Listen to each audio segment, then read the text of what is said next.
Imagine a world of total confusion. Everywhere you look, someone or some group is telling you a different version of right and wrong.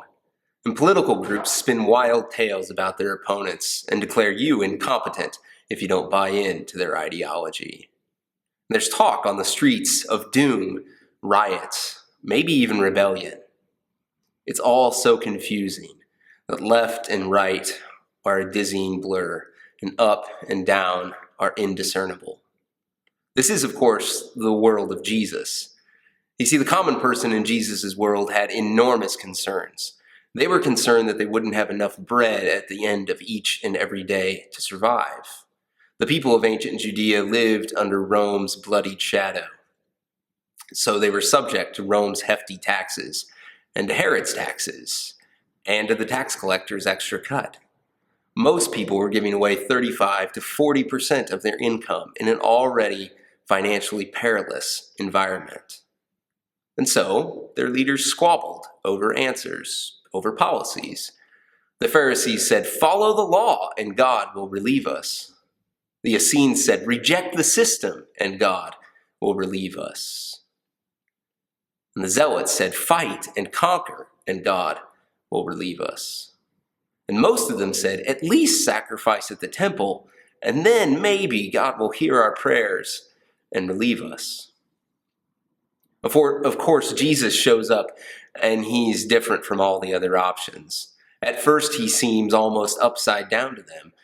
But the more they look and the more they listen, the more they realize he's completely upside down. The path he lives is just not the way of the Pharisees. It is not the system of the Essenes, and it is not the fight of the Zealots.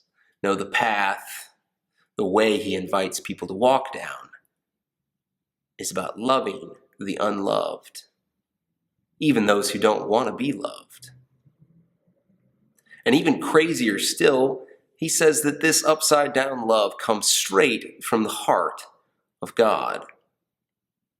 He says that God is such an upside down shepherd that he'd leave 99 perfectly good sheep in the wilderness just to go and find the one that stubbornly got lost. A God who's so crazy that his plan, his path for victory leads through death and forgiveness of his enemies. So, I wrote this book called The Upside Down Way in order to highlight Jesus' countercultural way of life, because we too live in a very confusing world. And I just think it's time for the followers of Jesus to recommit to investigating his way of life. And if at first it seems upside down, that's because it is, at least compared to all of our other options.